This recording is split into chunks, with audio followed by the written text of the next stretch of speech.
Assalamualaikum warahmatullahi wabarakatuh. Apa kabar teman-teman? Semoga baik-baik saja ya.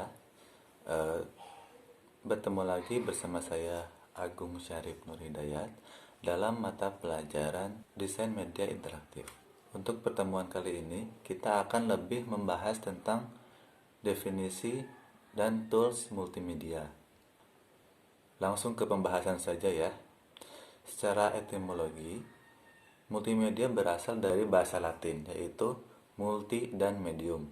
Multi yang berarti banyak, dan medium yang berarti sesuatu yang dapat membawa atau mengantarkan sesuatu. Ada juga pengertian menurut para ahli. Salah satunya menurut Hofstadter pada tahun 2001, multimedia adalah pemanfaatan komputer untuk membuat dan menggabungkan teks grafik, audio, video dengan menggunakan tools yang memungkinkan pemakai untuk berinteraksi, berkreasi, dan berkomunikasi. Nah, dari beberapa definisi di atas, kita dapat menyimpulkan bahwa multimedia adalah penggunaan beberapa media yang digabungkan secara kreatif dan inovatif dan memungkinkan untuk terjalinnya hubungan komunikasi antara penyaji multimedia itu sendiri dengan pemanfaat informasi.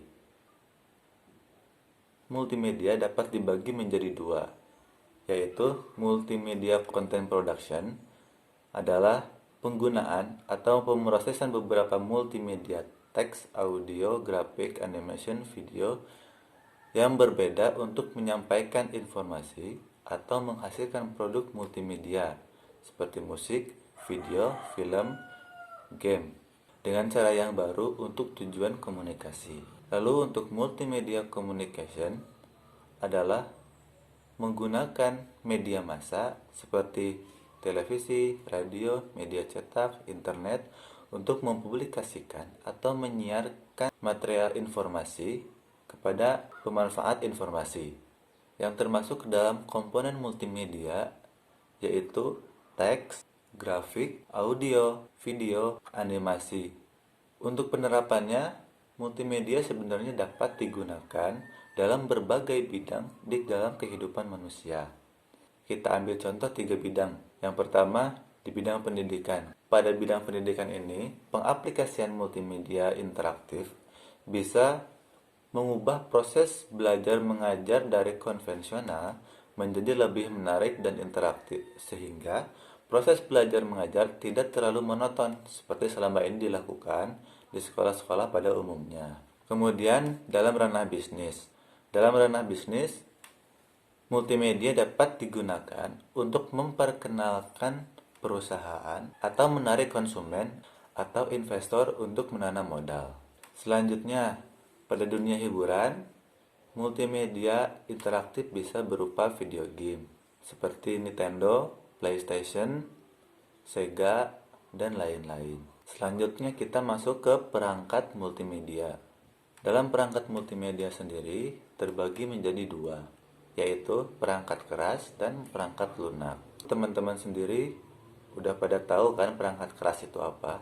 Seperti komputer, laptop, HP, dan lain-lain. Perangkat keras multimedia dapat dikelompokkan menjadi 5 perangkat, yaitu perangkat konektor, perangkat input, perangkat output, perangkat penyimpanan, dan perangkat komunikasi.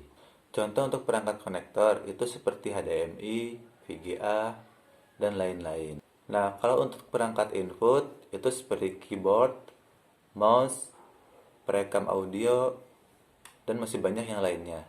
Nah, contoh untuk perangkat output itu seperti printer, proyektor, speaker, monitor, masih banyak juga perangkat yang lainnya.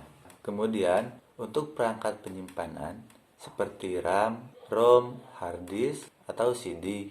Nah, untuk perangkat komunikasi itu digunakan apabila kita bekerja bersama tim dan memerlukan komunikasi. Maka dari itu, kita memerlukan modem sebagai alat untuk berkomunikasi. Nah, selanjutnya kita masuk ke perangkat lunak. Untuk perangkat lunak multimedia, yaitu adalah komponen-komponen dalam data processing system berupa program-program untuk mengontrol bekerjanya sistem komputer multimedia. Perangkat lunak digolongkan menjadi tiga, yaitu bahasa pemrograman multimedia, perangkat lunak sistem, dan perangkat lunak aplikasi multimedia. Contoh untuk bahasa pemrograman multimedia yaitu seperti Power Builder, DLP, SQL, Visual Basic, Java. Lalu untuk contoh perangkat lunak sistem itu seperti Windows, iOS, Linux, dan lain-lain. Selanjutnya, untuk perangkat lunak aplikasi multimedia adalah aplikasi-aplikasi multimedia yang dibuat oleh personal atau organisasi untuk user yang beroperasi dalam bidang multimedia spesifik seperti grafik, modeling, animasi. Untuk aplikasi multimedia, kita bagi menjadi beberapa kategori. Yang pertama, pengolahan teks seperti Word, VPS, dan masih banyak yang lainnya. Kemudian, untuk pengolahan animasi dan grafik 2 dimensi. Nah, untuk 2 dimensi itu seperti CorelDRAW, Adobe Illustrator, Macromedia Freehand, dan lain-lain. Kemudian, untuk pengolahan modeling atau animasi 3D, contohnya 3D Max, Lightwave, Maya, dan lain-lain. Kemudian perangkat lunak authoring media, yaitu contohnya Macromedia Authoring. Sedangkan aplikasi authoring yang dilengkapi dengan pemrograman, misalnya Macromedia Director. Yang terakhir adalah aplikasi berbasis web, seperti Macromedia Flash, Dreamweaver, dan FrontPage. Nah, mungkin untuk pertemuan pertama cukup sekian ya. Jika ada yang kurang paham, kita diskusikan di dalam grup WhatsApp yang telah kita buat. Terima kasih teman-teman. Sampai jumpa di pertemuan selanjutnya. Assalamualaikum warahmatullahi wabarakatuh. Salam sejahtera untuk kita semua. Salam.